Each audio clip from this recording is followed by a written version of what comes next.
بسم اللہ الرحمن الرحیم۔ عزیز طلبہ و طالبات، ہم قرآن حکیم کے دروس کے حوالے سے سورہ البقرہ اور آیت نمبر 128 سے شروع کر رہے ہیں۔ ربنا واجعلنا مسلمین لک ومن ذریتنا امة مسلمة لک وارنا مناسقنا وتب علینا انک انت التواب الرحیم۔ صدق اللہ مولانا العظیم۔ عزیز طلبہ، یہاں سیدنا ابراہیم علیہ السلام کا جو مقام ہے، دعوت ہے، امامت ہے، اور اس امامت سے نوع انسانی کو جو فیوز و برکات پہنچے ہیں یا پہنچنے چاہیے، ان کا بیان شروع ہو چکا ہے۔ اور پہلے یہ ہم جان چکے ہیں کہ یہ البقرہ میں تیسرا آل عمران کو، آل بنی اسرائیل کو یا آل یعقوب کو یہ تیسرا خطاب ہے۔ پہلا خطاب آیت نمبر 40 میں ہوا تھا، جس میں نبی پاک صلی اللہ علیہ وسلم پر ایمان لانے کی آل یعقوب کو دعوت دی گئی تھی۔ دوسرا آیت نمبر 47 میں سیدنا موسیٰ علیہ السلام کے حوالے سے تھا کہ یہ جو نبی آئے ہیں، رسول آئے ہیں، کتاب لائے ہیں، یہ وہ رسول اور کتاب ہے کہ جس کے بارے میں سیدنا موسیٰ علیہ السلام نے اپنی قوم کو، بنی اسرائیل کو خوشخبری دی تھی کہ اللہ تمہارے بھائیوں میں یعنی بنی اسماعیل میں ایک عظیم نبی رسول مجھ جیسا بھیجے گا۔ مثیل موسیٰ والی پیشین گوئی کی طرف توجہ دلائی۔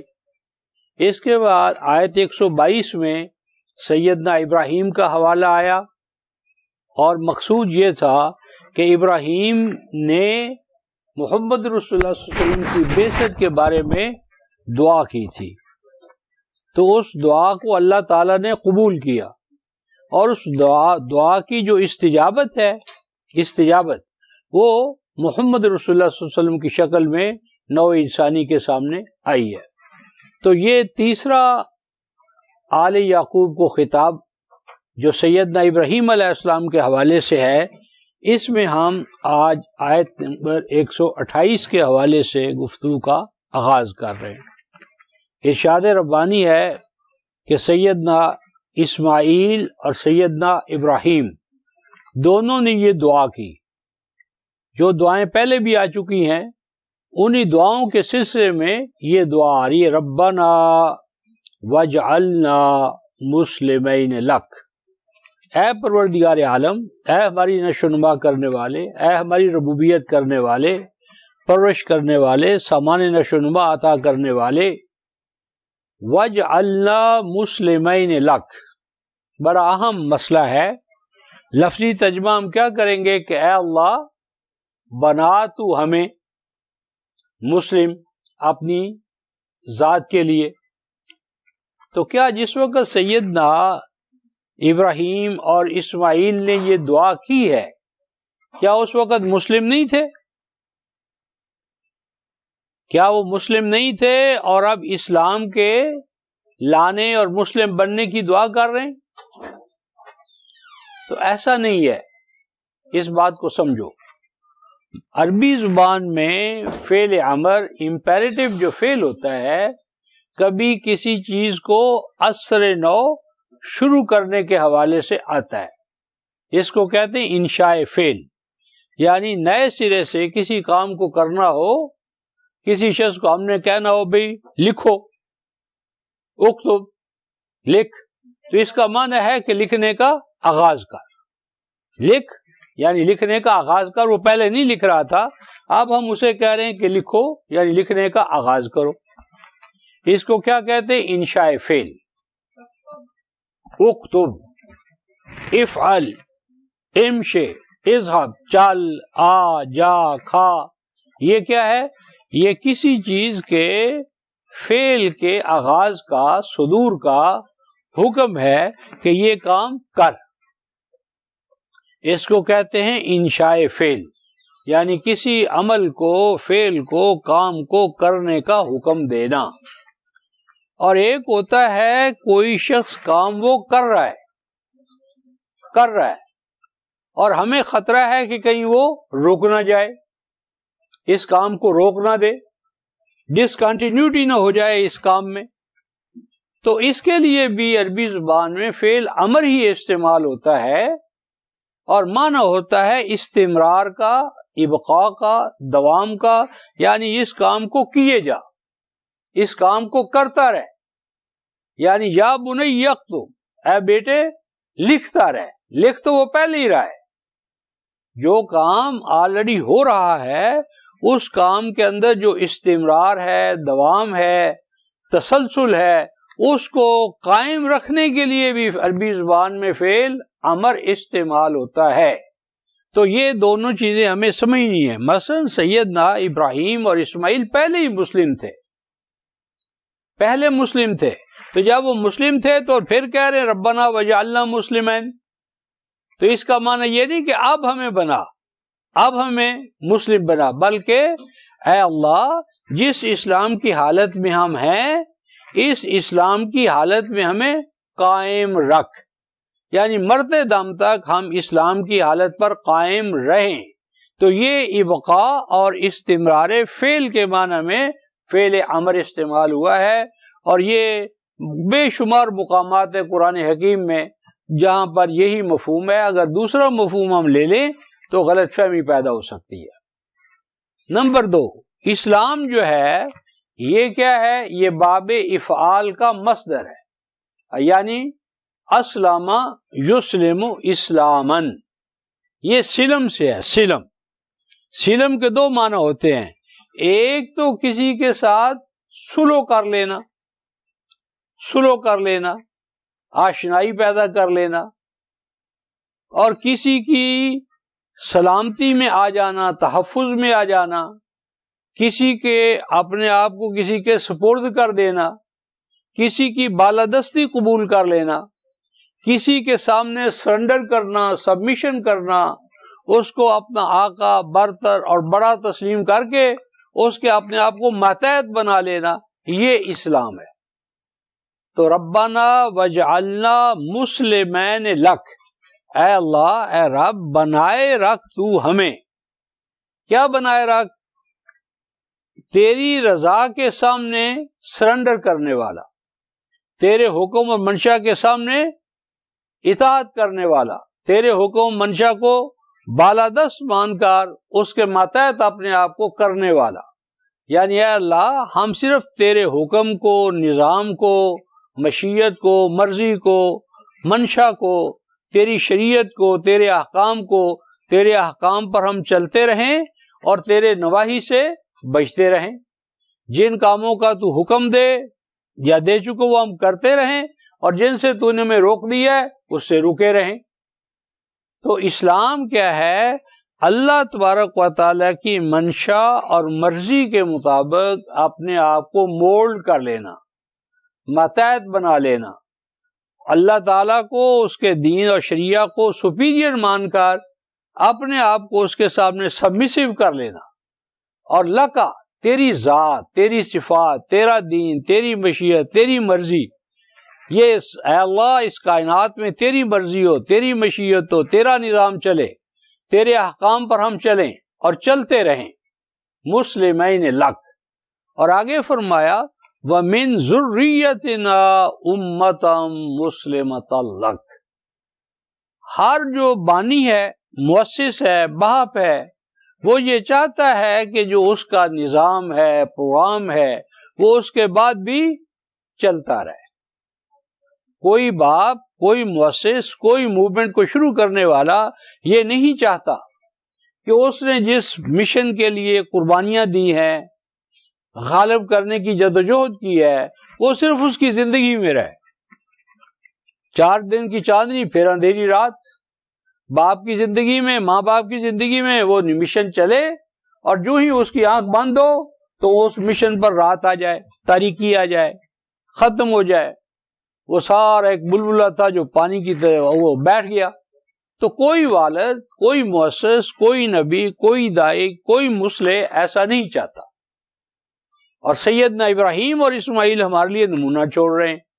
فرمایا وَمِن ذُرِّيَّتِنَا، اور اے اللہ نہ صرف ہم آپ کے نظام کے خادم بنے رہیں، بلکہ مزید برآں ہماری ذریت میں، ہماری اولاد میں، ہمارے ماننے والوں میں، ہم پر ایمان لانے والوں میں کیا ہو، ایک گروہ ہو، جتھا ہو، جماعت ہو، مسلمت اللہ، وہ بھی تیرے احکام کے سامنے، نظام کے سامنے، پروگرام کے سامنے سرنڈر کرنے والے ہوں، سبمیشن ان کی ہو، کلی طور پر وہ آپ کے دین، نظام، پروگرام کو غالب اور برتر مان کر اس کو قائم کرنے کے لیے، نافذ کرنے کے لیے اپنی زندگیوں کو وقف کرنے والے ہوں.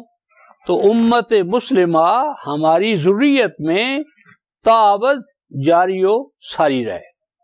جب امت آئے گی تو اگلا مسئلہ بھی آئے گا، کیا؟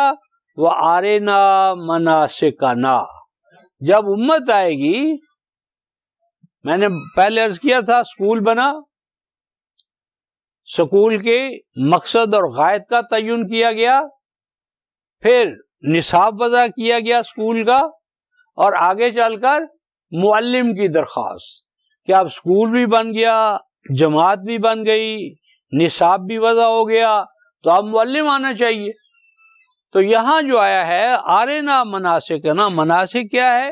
یہ منسک کی جمع، منسک. اور منسک کا روٹ کیا ہے؟ ناسا کا. ناسا کا ناسا کا معنی ہوتا ہے کپڑے کو جو گدلا ہو دھو دینا، گدلی چیز کو صاف کرنا، اس کی تطہیر کرنا، اس میں جو گند ہے، خلائش ہے، آلودگی ہے، اس سے اس کو پاک کرنا. اور جب چاندی یا سونے کو ہم آگ میں ڈالتے ہیں تو اس کا جو کھوٹ ہے وہ اوپر آ جاتا ہے، آگ کے ساتھ ہی جو اس کا کھوٹ ہے، جھاگ ہے، وہ اوپر آ جاتی ہے، اور بائی پیس آف ٹائم وہ جھاگ ختم ہو جاتی ہے، اور خالص چاندی اور خالص سونا باقی رہتا ہے. وہ جو خالص سونا اور چاندی رہے اس کو نسیکہ کہتے ہیں. نسیکہ، نسیقتن یعنی الذہب والفضہ المنقہ، یعنی وہ سونا اور چاندی کہ جس میں سے کھوٹ، ملاوٹ اور جو آلودگی ہے وہ الگ کر دیا گیا، اس سے وہ پاک صاف ہو گیا. تو مناسک وہ احکام ہیں جو ہمارے اندر کا جو گند ہے، گند سے کیا مراد ہے؟ خواہشات نفس، من چاہی کرنا، نفس امارہ. تو نفس امارہ کی جو قدورتیں ہیں، علائشیں ہیں، ہاں جی، اور بدنمائی ہے، اس سے یہ احکام ہمیں پاک کرتے، پیوریفیکیشن کرتے ہیں، تطہیر کرتے ہیں. تو اے اللہ ہمیں اس امت کو اسلام کی حالت میں چلنے کے لیے احکام عطا کر، شریعت عطا کر، کرنے اور نہ کرنے کے بارے میں نظام عطا کر. اور یہ آرینا کو منا سمجھا دے، بتا دے، دکھا دے. یہ یہاں پر رؤیت قلبی مراد ہے، رؤیت بصری مراد نہیں ہے. یعنی اس میں سیدنا ابراہیم یہ دعا کر رہے ہیں کہ اے اللہ میری اس ذریت میں، امت مسلمہ میں مناسک کو علی وجہ البصیرت جاننے والے افراد ہوں، یعنی کولو کے بیل کی طرح اندھے مقلد نہ ہو. آرینا مناسکنا، ہمیں سمجھا، بتا، ہمارے دل دماغ پر نقش کر کہ یہ احکام کیا ہیں، ان کے مقاصد کیا ہیں، غایات کیا ہیں، اور وہ مقاصد اور غایات ہماری زندگیوں میں کس طرح پیدا ہوں گے، ہمیں کس طرح وہ پیوریفائی کریں گے.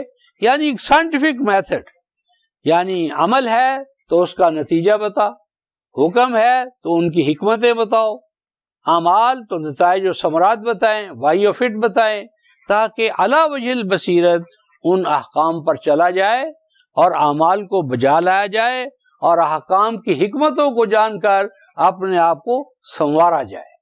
تو یہاں اندھی تقلید سے ہمیں پاک رہنے کا حکم دیا. آرینا مناسکنا. اور فرمایا تب علینا، اگر ہم عمل پر عمل کرتے رہیں اللہ کی رحمت ہمیں حاصل نہ ہو تو کیا فائدہ وہ عمل کو بجا لانے کا؟ تب علینا، جب ہم یہ اعمال بجا لائیں تو اپنی رحمت سے ہمیں نواز۔ اب جس طرح میں کہا کرتا ہوں کہ رمضان پر رمضان گزر رہا ہے، جمعے پر جمعہ آ رہا ہے، حج پر حج آ رہا ہے، اعمال ہم بجا لا رہے ہیں، لیکن ہماری زندگی میں تبدیلی نہیں آ رہی۔ ہماری انفرادی زندگیوں میں، اجتماعی زندگیوں میں، ملت کی زندگیوں میں جو مصائب ہیں، آلام ہیں، تکالیف ہیں، غم ہے، علم ہے، حزن ہے، خوف ہے، اس میں کوئی کمی نہیں ہو رہی۔ اعمال کا ایک تکرار ہے، ریپیٹیشن ہے، اعادہ ہے، جو صبح و شام ہم کیے جا رہے ہیں۔ تو فرمایا مناسک جب ہم بجا لائیں تو تب علینا، اس کے نتیجے میں تو اپنی رحمت کے ساتھ ہمارے اوپر رجوع برحمت فرما، یعنی ہم جب ان اعمال کو بجا لائیں تو اس کے نتیجے میں ہم آپ کی رحمتوں سے نوازے جائیں، رحمتیں عطا فرما، رجوع برحمت ہو۔ انک انت التواب الرحیم، بلا شبہ آپ ہی رجوع برحمت ہونے والے ہیں، اور آپ ہی مادر مہربان کی طرح اپنے بندوں کو اپنی نوازشات سے، رحمتوں سے نوازنے والے۔ تو یہ یعنی جس طرح بچے سے غلطی ہو جائے تو ماں کیا کرتی ہے، یعنی اگر بچے کو کوئی گند وند بھی لگا ہو تو کیا کرتی ہے ماں؟ پہلے اسے صاف کرتی ہے، دھوتی ہے، پھر سینے سے لگاتی ہے۔ تو تواب الرحیم میں فرمایا کہ اے اللہ، ہم اپنی عملی استعداد کے مطابق اعمال بجا لائیں گے، ان سے اپنی تطہیر کرنا چاہیں گے، لیکن تطہیر تب ہوگی جب آپ رجوع برحمت ہوں گے، اور جب آپ رجوع برحمت ہوں گے تو ہمیں توقع ہے، کیونکہ آپ کا تو مقام اور مزاج اور خصوصیت ہی یہ ہے کہ آپ اپنے بندوں پر رجوع برحمت ہوتے ہیں، اور مادر مہربان سے بڑھ کر آپ اپنے بندوں کو اپنی رحمتوں سے، حفاظتوں سے نوازتے ہیں۔ اب یہ کہنے کے بعد جب میں نے عرض کیا کہ پہلے مدرسہ بنا، مدرسے میں ایک جماعت آ گئی، جماعت نے اپنے مقاصد کا تعین کر لیا، اب ایک معلم کی درخواست۔ معلم کے بغیر تو مدرسے کا نظام مکمل نہیں ہوگا، لہٰذا اب مدرسے میں جو مدرس کا مقام ہے، شان ہے، اس کے حوالے سے گفتگو ہو رہی ہے۔ ربنا وابعث فیہم رسولا منہم یتلو علیہم آیاتک ویعلمہم الکتاب والحکمہ ویزکیہم انک انت العزیز الحکیم۔ اے اللہ، اے ہمارے رب، اے ہماری پرورش کرنے والے، یہ بار بار پرورش کا، ربوبیت کا، سامان نشو و نما عطا کرنے والا رب، اس کو پکارا جا رہا ہے۔ ربوبیت عالمینی، ربوبیت اللہ کا رب ہونا، وہی دراصل ہمارے اوپر اسی کا فیضان ہے، فیضان ربوبیت۔ تو اے ہماری پرورش کرنے والے، وَبْعَثْ فِيهِمْ رَسُولًا، بھیج، اٹھا کھڑا کر۔ بعثا کا معنی یہ نہیں کہ کہیں باہر سے کوئی چیز آتی ہے، بعثا یبعثو، کسی اندر کی چیز کو جو خوابیدہ ہے اس کو ایکٹیویٹ کر دینا، متحرک کر دینا، اس کو جوش میں لے آنا۔ تو ربنا وابعث فیہم، اے اللہ تو اس امت مسلمہ میں، ہماری ذریت میں جو اسماعیل اور ابراہیم کے حوالے سے ہے، یہاں بنو اسحاق کی بات نہیں ہو رہی، یہ امت مسلمہ جو ہے بنو اسماعیل والی ہے، بنو اسحاق والی نہیں، کیونکہ دعا میں ابراہیم کے ساتھ اسماعیل شامل ہے، اسحاق شامل نہیں ہے۔ تو یہ امت مسلمہ ہے بنی اسماعیل، یعنی اہل مکہ، یعنی ام القریٰ، یعنی عرب۔ تو ان میں وہ فرمایا، ان میں تو کھڑا کر رسول، پیغام لانے والا، اور اس رسول کا تعارف کیا ہے؟ منہم، جو انہی میں سے ہو۔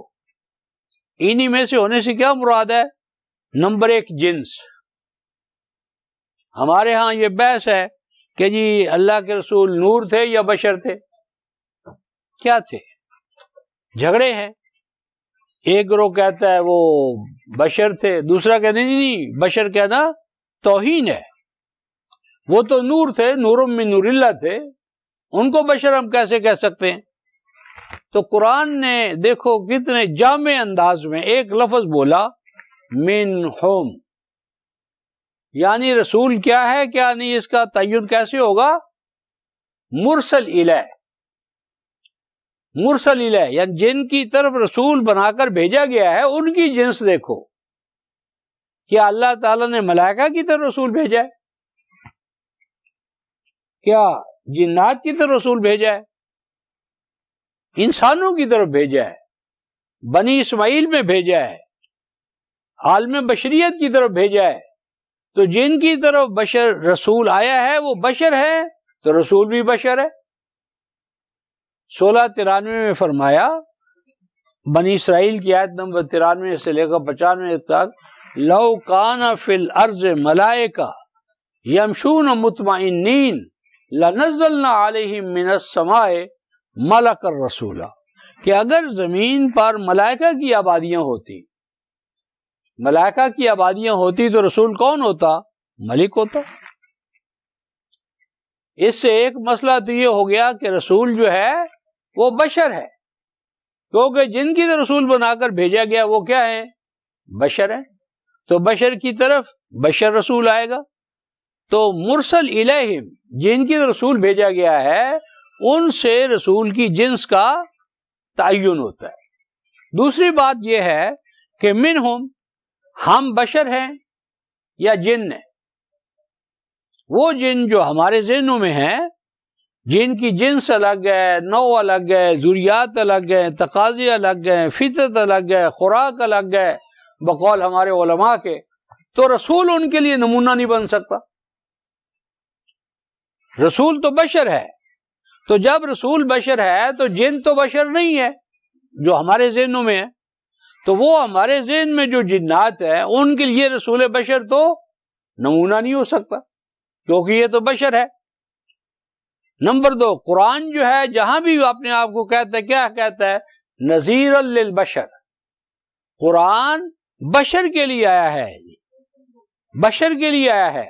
تو بشر کا معنی یہ ہے کہ اگر کوئی جن رسول پر ایمان لائے ہیں تو وہ الناس ہی میں شامل ہے. الناس کے کوئی الگ وصف ہے جس کی وجہ سے ان کو جن کہہ دیا گیا ہے، تو وہ بشر ہی کا حصہ ہیں، الناس کا حصہ ہیں، ان سے الگ نہیں ہے. جو ہمارے ذہنوں میں ہیں آگ والے، گوبر کھانے والے، کوئلے کھانے والے، یہ سارے غلط تصورات ہیں، توہمات ہیں. کتاب اللہ اس کی تائید نہیں کرتی. تو 2 چیزیں منہم سے ثابت ہوئی، ایک تو جنس رسول کی بشر ہے، اور رسول بشر ہی کے لیے نمونہ ہے. اور اگر جن اس بشر سے الگ ہے تو اس کے لیے رسول ہمارے جو ہے یہ نہ اس کے لیے رسول ہے نہ اس کے لیے نمونہ ہے. تو فرمایا منہم، وہ انہی میں سے ہوگا، انہی میں سے ہو. اس کے بعد رسول کے 4 جو ہے نا یہ تعلیم کے مدارج بیان کیے جا رہے ہیں. یہ جو ہمارا نظام قرآن ہے، نظام تعلیم ہے، جس تعلیم و تربیت کا قرآن ترجمان ہے، اس کے 4 مدارج ہیں. پہلا درجہ کیا ہے؟ یتلو علیہم آیاتک، کہ وہ جو آنے والا رسول ہے اس کا نصاب تعلیم کیا ہوگا؟ نمبر 1، وہ کتاب اللہ کی آیات کی تلاوت کرے گا اور تلاوت کروائے گا.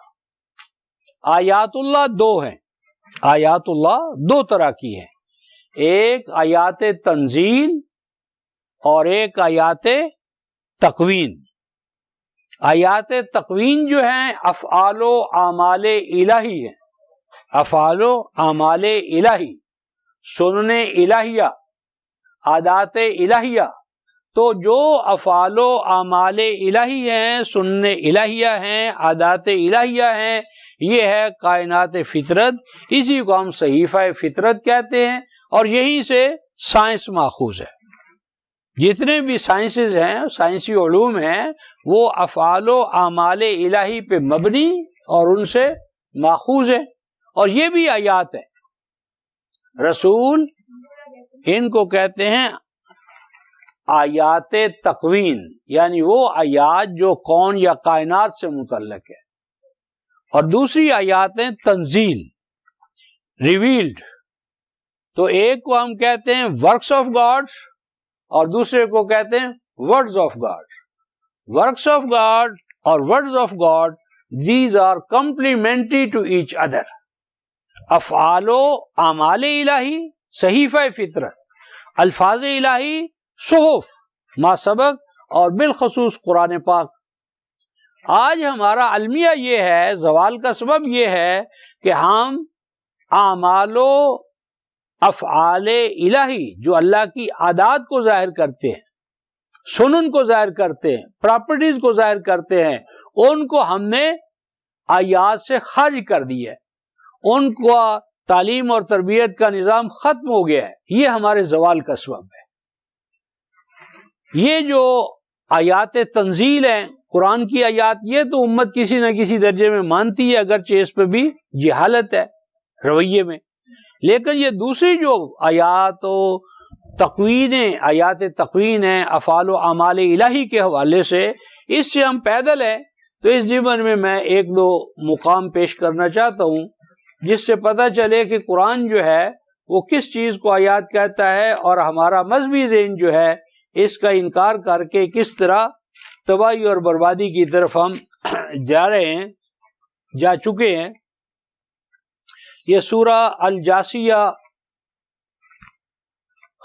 45 سورہ، اور آیت جو ہے وہ 3 آیت نمبر، بلکہ سارا موضوع یہاں سے شروع ہوتا ہے، حامیم تنزیل الکتاب من اللہ العزیز الحکیم ان فی السماوات والارض لآیات للمؤمنین وفی خلقکم وما یبث من دابہ آیات لقوم مؤمنین، لآیات للمؤمنین وفی خلقکم وما یبث من دابہ لآیات لقوم یوقنون واختلاف اللیل والنہار وما انزل اللہ من السماء من رزق فاحیا به الارض بعد موتها وتصریف الریاح آیات لقوم یعقلون تلک آیات اللہ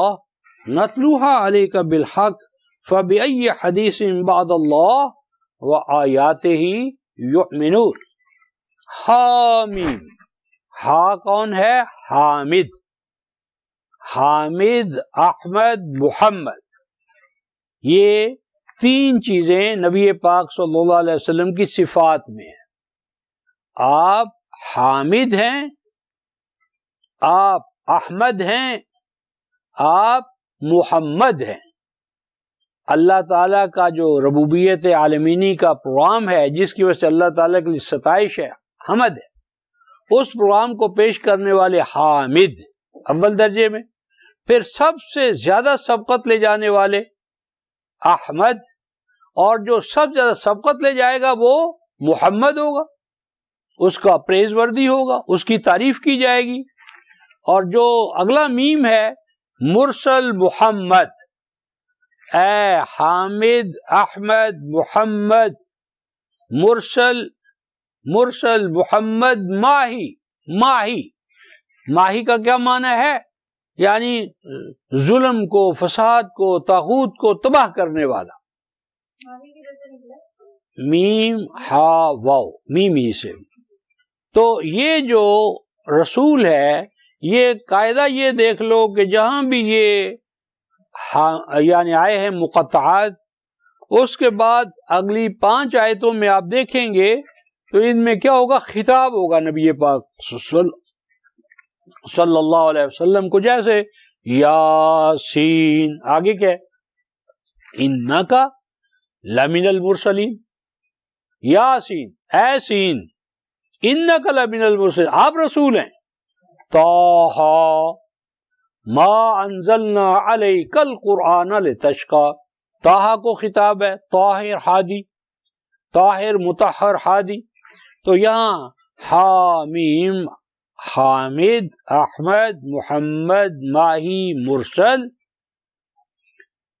تل کا یہ تنزیل الکتاب، کتاب کا نازل کیا جانا کہاں سے ہے؟ من اللہ، اللہ کی جانب سے ہے، غالب ہے، حکمت والا ہے۔ یہ قرآن کا اعجاز ہے۔ اگر آپ بائبل سے پوچھیں، انجیل سے پوچھیں کہ تجھے کس نے لکھا ہے، کہاں سے تو آئی ہے، تیری زبان کیا ہے، تو کن کے لیے نازل ہوئی ہے، تیرا نزول کس مہینے میں ہوا ہے، تیرے نزول کے مقاصد کیا ہیں، کون تو اسے فائدہ اٹھائیں گے، کون تو اسے محروم رہیں گے، کسی سوال کا جواب نہیں ہے۔ نہ اناجیل کے پاس ہے، نہ تورات کے پاس ہے، نہ ویدوں کے پاس ہے، نہ اور شاستر جو ان کے پاس ہے۔ یہ صرف اللہ کا زندہ کلام ہے، جو سوال آپ کریں گے اس سوال کا خود جواب دے گا۔ اگر ہم پوچھیں کہ اے کتاب کیوں تو نازل ہوئی ہے، کس کی طرف سے نازل ہوئی ہے، کس کی طرف نازل ہوئی ہے، کن کے لیے نازل ہوئی ہے، کن مقاصد کے لیے نازل ہوئی ہے، کس زبان میں نازل ہوئی ہے، کس مہینے میں نازل ہوئی ہے، تیرا دائرہ ہدایت کہاں کہاں ہے، تو ایک ایک سوال کا خود قرآن جواب دے گا۔ یہ پنڈت، پادری، مولوی، پیر کے اوپر نہیں چھوڑا گیا کہ سوال تو کلام کے بارے میں ہو، الہام کے بارے میں ہو، اور جواب اس کا انسان دے، کہ اللہ کا کلام اور انسان کا کلام آپس میں مختلط ہو جائے۔ نہ، اے کتاب تیرا نزول کس کی طرف سے ہے؟ تنزیل الکتاب، اس کتاب کا نازل کیا جانا من اللہ، اللہ کی جانب سے ہے۔ اس اللہ کی کیا صفات ہیں؟ العزیز، وہ غالب ہے، اور اس کا غلبہ حکمت پہ مبنی ہے۔ وہ غالب بھی ہے تو اس کا غلبہ حکمت پہ مبنی ہے۔ وہ مجرد حاکم نہیں ہے، وہ حکیم ہے، وہ غالب بھی ہے اور اس کا غلبہ حکمت کی بنیاد پر ہے۔ تو کس کام کے لیے آئی ہے، کیا بتانے کے لیے آئی ہے، تیرے مقاصد نزول کیا ہیں؟ فرمایا ان فی السماوات والارض لآیات للمؤمنین، جو مومن ہیں ان کو میں اپنے وجود کے بارے میں، اللہ کے بارے میں بتانا چاہتی ہوں کہ وہ اللہ کو تلاش کریں۔ کہاں؟ آسمانوں کی پیدائش میں، زمینوں کی پیدائش میں، زمین و آسمان کی ساخت، زمین و آسمان کی بناوٹ، زمین و آسمان کا وجود جس طرح بھی ہے، اس میں نشانات ہیں کہ ان کے لیے للمومنین۔ اب دیکھو یہاں آسمان و زمین کی پیدائش اور وجود اور جو کچھ اس میں آیات ہے، کن کے لیے؟ مومنوں کے لیے۔ اب مومن تو لمبی تان کر سو گئے، اور یورپ والے جو ہیں ان کے وہ جو ڈسکوری اور اس طرح کے جو پروگرامات آپ دیکھتے ہیں تو کہاں کہاں اور کیا کیا تلاشی کر رہے اور خزانوں سے فیض یاب ہو رہے، اور ہم قرآن سرانے رکھ کر سوئے ہوئے۔ پھر فرمایا وفی خلقکم، کبھی سوچا کرو کہ تمہاری پیدائش کیسے ہوئی ہے۔ ایک خردبینی ذرہ، مائکروسکوپک وہ جو سپرم ہے، ذرہ ہے، اس پر اللہ تعالیٰ نے کیا کیا کاریگری کی ہے، کیا کیا کمالات پیدا کیے۔ ایک ذرہ، سوچو تو صحیح، وفی خلقکم، اپنے پیدائش پر کبھی غور کیا؟ کہاں سے آئے ہو، کیا تھے، کیا تمہیں بنا دیا ہے؟ وفی خلقکم، اور تمہاری پیدائش، وما یبث من دابہ، اور تمہاری پیدائش کے ساتھ ساتھ یہ زمین پر جو اینیملز ہیں، حیوانات ہیں، دواب ہیں، جن کو سامان نشو و نما، یعنی غور کرو روئے زمین پہ کتنی انواع ہیں، کب سے انواع ہیں، کون ان کو خوراک دے رہا ہے، کون ان کو پرسسٹلی مسلسل و پہم ان کے لیے سامان نشو و نما پیدا کر رہے ہیں۔ ہر نوع کو الگ الگ اس کے نوعی تقاضوں کے مطابق کون غذا دے رہا ہے، کون سامان نشو و نما دے رہا ہے۔ وَمَا يَبُثُّ مِن دَابَّةٍ، آیات لقومی یوقنون، اللہ کا یقین کرنا چاہتے ہو تو کیا کرو؟ مراقبے نہیں کرنے، آنکھیں بند کر کے. کیا ہمارا رومی کہتا ہے آنکھیں بند، دل بند، دماغ بند، کان بند، تانا بینی نور حق برما خزن، پھر تمہیں اللہ کا نور نظر آئے گا. سب کچھ بند کرو آنکھوں کا، پھر اللہ نظر آئے گا. قرآن کہتا ہے نہیں، آنکھیں کھولو، کائنات فطرت کا مشاہدہ کرو، اور ان میں آیات ہیں تمہیں یقین دلا دیں گی کہ تمہارا کوئی خالق ہے، مالک ہے، اسی نے یہ کتاب گائیڈنس تمہارے لیے نازل کی ہے. واختلاف اللیل والنہار، دیکھو یہ سرما اور گرما کیوں آتے ہیں، یہ ہوائیں عدل بدل کر کے کیوں آتی ہیں، یہ موسم کیسے تغیر اور تبدل ہوتا ہے موسموں میں. اب یہ سارے کا سارا فضا کا علم، جغرافیہ کا علم، لیل و نہار کا تبدل، رات کا دن کا چھوٹا اور بڑا ہونا، موسموں کا تغیر اور تبدل. ہاں جی، اور فرمایا وما انزل اللہ من السماء من رزق، زمین چٹیل میدان مردہ ہو چکی ہوتی ہے، اللہ تبارک و تعالی آسمان سے بارش نازل فرماتے، اوپر سے بارش آتی ہے، بادل آتے پانی لے کر، فَأَحْيَا بِهِ الْأَرْضَ بَعْدَ مَوْتِهَا، وہ ایک ہی پانی ہوتا ہے، ایک ہی زمین ہوتی ہے. اور دیکھو باغات میں کتنا تنوع ہے، پھلدار درختوں میں کتنا تنوع ہے، پتوں میں کتنا تنوع ہے، شاخوں میں، پھلوں میں، ذائقوں میں، شکل میں، صورت میں، مزاج میں. یہ کہاں سے آ گیا؟ زمین تو مردہ تھی، پانی کے چند چھینٹے پڑے، فَأَحْيَا بِهِ الْأَرْضَ بَعْدَ مَوْتِهَا، زمین گلزار بن گئی، لہلہانے لگی. وَتَصْرِيفُ الرِّيَاحِ، اور یہ کبھی پوروا ہے، کبھی پچھم ہے، کبھی باد شمال ہے، کبھی باد جنوب ہے، کبھی ہلکی ہلکی ہوا آ رہی، کبھی آندیاں آ رہی ہیں. اور سمندر پر جاؤ تو ایک اور ہی نظارہ ہے. یہ ہواؤں کا عدل بدل آنا کیسے ہو رہا ہے؟ اس کائنات کے اندر یہ جو حرکت ہے، حرارت ہے، تنوع ہے، مسلسل فہم ایک تغیر ہے، ثبات ایک تغیر کا ہے زمانے میں. یہ تصریف الریاح کیا ہیں؟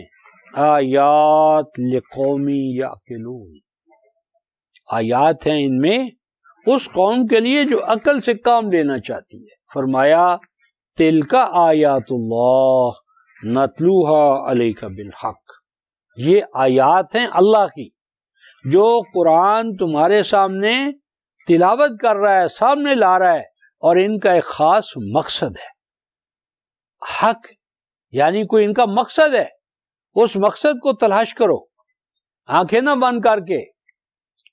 نہ، یہ آیات الہی ہیں، تخلیق بالحق کی، وجود باری کے یہ دلائل ہیں، نزول قرآن کے دلائل ہیں، ہاں جی، تخلیق بالحق کے دلائل ہیں. آگے فرمایا فَبِأَيِّ حَدِيثٍ بَعْدَ اللَّهِ وَآيَاتِهِ يُؤْمِنُونَ. اب یہاں حدیث اللہ کیا ہے؟ قرآن. آیات کیا ہیں؟ آیات تقوین، صحیفہ فطرت، یعنی سائنسز اینڈ قرآن ایک دوسرے کے ترجمان ہیں، کنسولیڈیٹ کرتے ہیں، ایک دوسرے کے مؤید ہیں، مصدق ہیں. اور کن کے لیے؟ لقومی یؤمنون، ایمان رکھنے والی قوم کے لیے.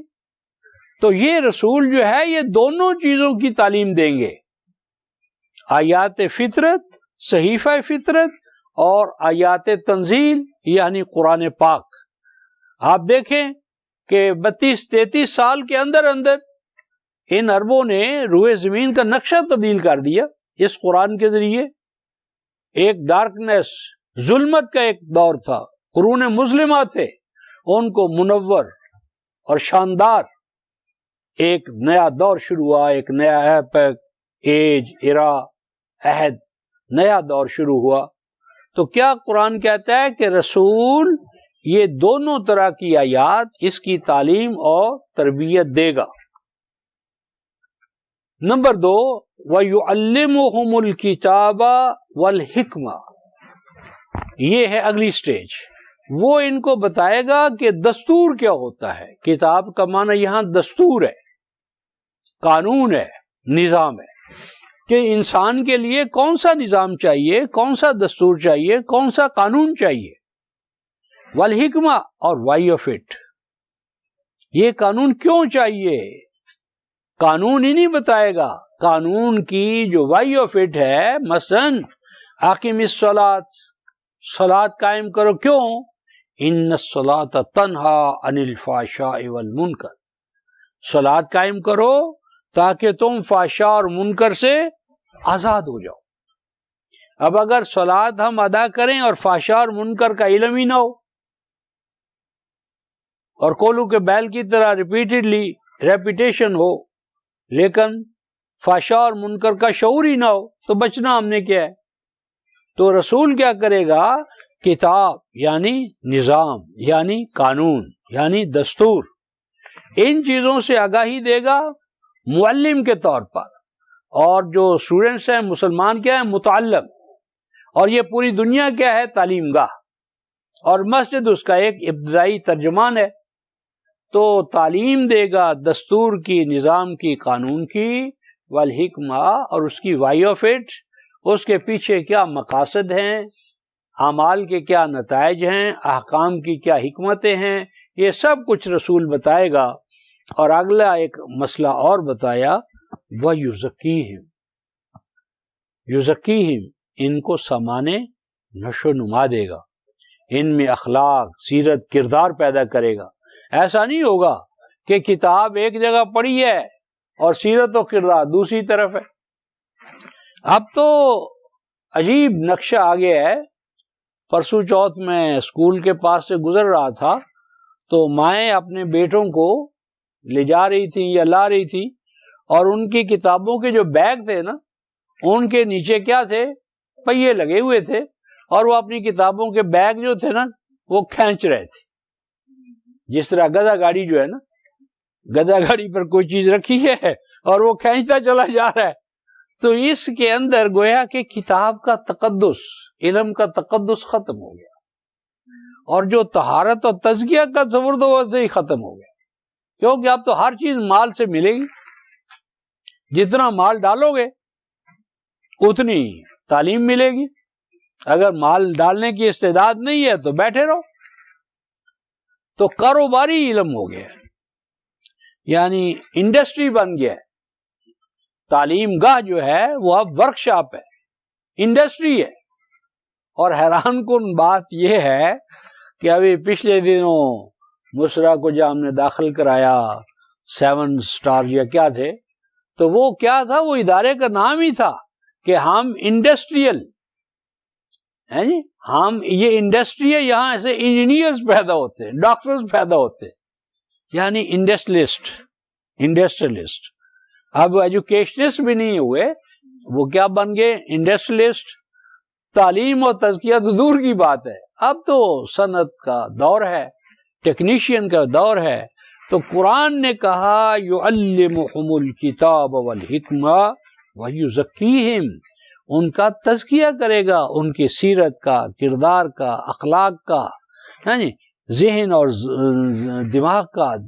یعنی تزکیے کے بغیر، تربیت کے بغیر تعلیم کیا ہے؟ بیکار محض ہے. وہ تو تعلیم تو کتابوں میں پڑھی ہوئی ہے، لائبریرین شپ ہے. اگر علم جو ہے وہ آپ کی سیرت میں، کردار میں ڈھلا ہوا نہیں ہے تو وہ علم نہیں ہے. تو یزکیہم، اور آگے فرمایا انک انت العزیز الحکیم. یہ ہے تعلیم کا ہدف. اللہ چونکہ عزیز ہے تو اس تعلیم کو پانے والوں کو عزیز ہونا چاہیے، غالب ہونا چاہیے، آلاؤن ہونا چاہیے. جو نظام تعلیم ہمیں آلاؤن نہیں کرتا وہ الہی نظام تعلیم نہیں ہے. جس تعلیم کو پڑھ کر ہم غلام ابن غلام ہیں. یعنی آج کتنا بڑا المیہ ہے کہ ہمارا بچہ ڈاکٹر بن کر، انجینئر بن کر، عالم فاضل ہو کر کہاں جا رہا ہے؟ ڈالر کی خدمت کے لیے. ہم اتنے نااہل ہو گئے ہیں کہ اپنی زرخیز ذہنوں کو، ذہین بچوں کو اپنے ہاں اپنے ملک اور ملت کی خدمت کے لیے نہیں رکھ سکتے. تیار شدہ مال سارے کا سارا جو ہے وہ گویا کہ یورپ کی طرف جا رہا ہے, امریکہ کی طرف جا رہا ہے. ہم پھر اس کو اگلی نسل کو پڑھا رہے ہیں اور وہ ان کو تیار شدہ خادم ہم دے رہے ہیں. اپنے وسائل, محدود وسائل ایجوکیشن پر, اور ایجوکیشن کا حاصل کیا ہے؟ یورپ کی فیکٹریوں کو ہم تعلیم یافتہ کارکن, ڈاکٹر, انجینئرز فراہم کر رہے ہیں. تو المیہ ہے. کیوں المیہ ہے؟ انت العزیز. ہمیں علم ہی نہیں ہے کہ علم کے تعلیم کا مقصود کیا ہے؟ عزیز بنانا, غالب بنانا, عزت نفس پیدا کرنا. تو جو بکاؤ مال بن رہے, نہ ملک کی عزت, نہ ملت کی عزت, نہ امت کی عزت, نہ اپنی عزت. ڈالر کی عزت ہے, ڈالر کے سامنے سجدہ ریز ہے. وہی گسالہ سامری. گسالہ سامری کیا تھا؟ گولڈ تھا, سونا تھا, سونے کی پرستش, سنہری چیزیں جو ہے نا ان کے پیچھے ہم بھاگ رہے ہیں. اور اب تو وہ ویسے ہی کاغذ ہے, کاغذ کا ایک ٹکڑا ہے. اگر کبھی فرات زر ہو جائے اور امریکہ کا ڈالر فیل ہو جائے تو ہمارا کیا بنے گا؟ اکاؤنٹس کا کیا بنے گا؟ سعودیہ کا کیا بنے گا؟ جو ڈالر پہ جن کا دار و مدار ہے اکانومیز کا کیا بنے گا ان کا؟ تو العزیز ایجوکیشن کا مقصد عزت نفس ہے, غالب اور برتر ہونے کا احساس ہے. تو جو تعلیم آپ کو عزیز ہونے کا سبق نہیں دیتی, آپ کے اندر عزت نفس نہیں پیدا کرتی, آپ کے غالب اور برتر ہونے کا آپ کو سبق نہیں دیتی, وہ تعلیم نہیں ہے. مالک ابن نبی کہتے ہیں کہ تیسری دنیا میں تعلیم کیا ہے؟ التعلیم والتحمیر. تعلیم ہمارے ہاں گدھا سازی ہے, گدھے بنا رہے ہیں اور گدھوں کے اوپر بڑے وہ ڈیکوریشن کے جو ہے نا وہ نمائش کی ڈگریاں لگا رہے ہیں ان کے ماتھوں پر, وجود پر گون پہنا کر مہذب گدھے پیدا کر کے ان کو دے رہے ہیں کہ بھئی لدو جانور ہیں, سوار ہو جاؤ ان کے اوپر.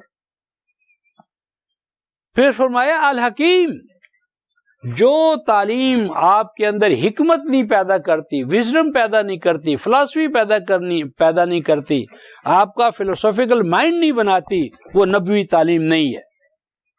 اور دیکھو نبوی تعلیم کا یہ خاصہ ہے, عجیب خاصہ ہے. یعنی آپ نے کوئی الگ الگ اکیڈمیز نہیں بنائی کہ جی فوج کی تربیت کے لیے الگ اکیڈمی ہو, ججز کے لیے الگ ہو, ہے جی, کسانوں کے لیے الگ ہو, تاجروں کے لیے الگ ہو, سفراء کے لیے الگ ہو.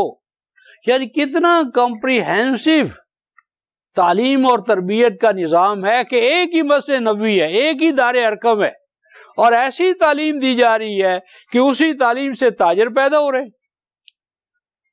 یعنی ہمارے ہاں کیا ہے, وہ کیا ایک ٹریڈ میں, یعنی اگر کوئی سائیکالوجسٹ ہے بس سائیکالوجسٹ ہی ہے, ناک کا ڈاکٹر بس ناک ہی کا ڈاکٹر ہے, آنکھ کا ہے تو آنکھ ہی کا ہے.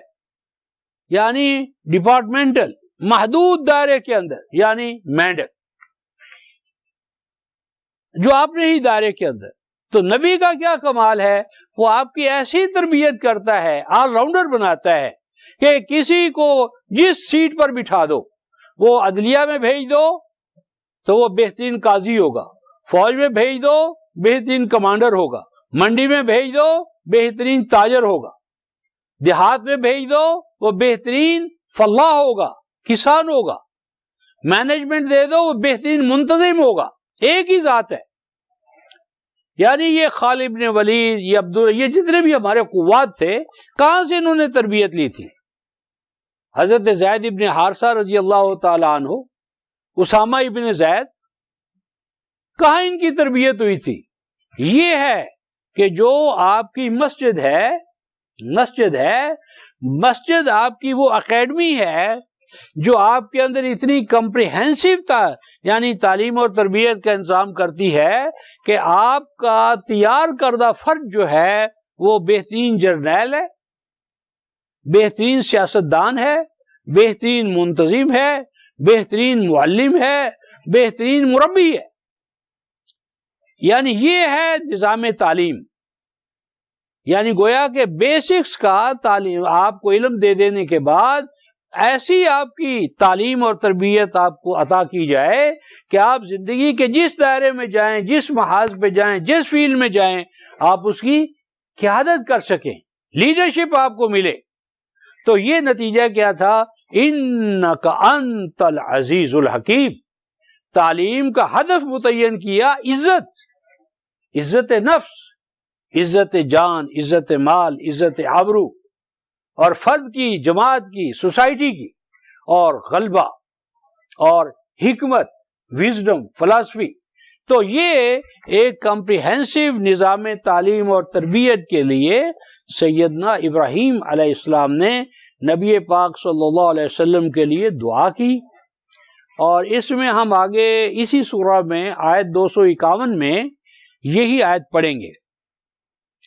251 میں یہی آیت آئی ہے، لیکن ترتیب تبدیل ہو گئی ہے۔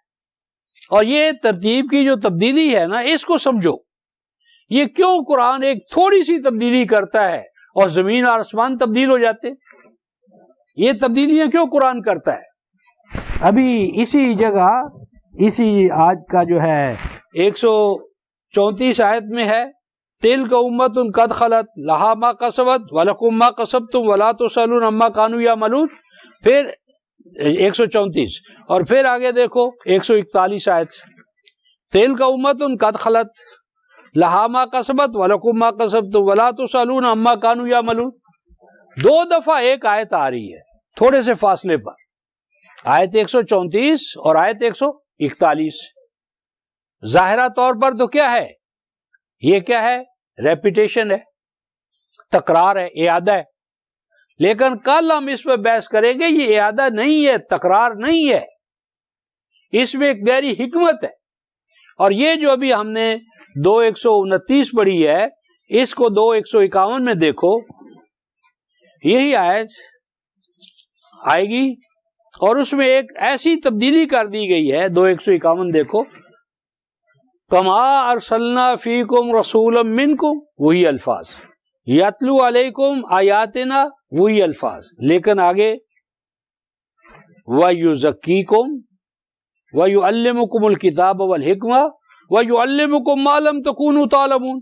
دیکھو وہاں تزکیہ آخر میں رکھا، 2:129 میں تزکیہ اینڈ پہ ہے، اور 2:151 میں تزکیہ دوسرے نمبر پر ہے۔ اینڈ پر بتایا ہے یعلمکم ما لم تکونوا تعلمون۔ یہ تبدیلی کیوں آئی؟ اس تبدیلی کے پیچھے کیا فلسفہ ہے، اس کو سمجھنا۔ اور اس وقت جو ہم یہ ریکارڈنگ کر رہے ہیں، یہ ریکارڈنگ اس لیے اس انداز میں ہم نے کرنی ہے کہ جو کچھ ہم نے کتاب اللہ کے حوالے سے کہنا ہے وہ کہہ دیں، محفوظ ہو جائے۔ اور لِيَحْيَىٰ مَنْ حَيَّ عَنْ بَيِّنَةٍ وَلِيَهْلِكَ مَنْ هَلَكَ عَنْ بَيِّنَةٍ۔ تو اس طرح آج کا ہمارا یہ درس جو ہے اپنے مقرر کردہ ٹائم پر ختم ہوتا ہے۔ تو کل انشاءاللہ العزیز ہم آیت نمبر 130 سے چلیں گے، وَمَن يَرْغَبْ عَن مِّلَّةِ إِبْرَاهِيمَ إِلَّا مَن سَفِهَ نَفْسَهُ۔ ملت پر بحث کریں گے، اور بڑی اہم ہے ملت اور امت میں کیا فرق ہے، اس پہ بحث کریں گے۔ تو آخر دعوانا ان الحمد للہ رب العالمین۔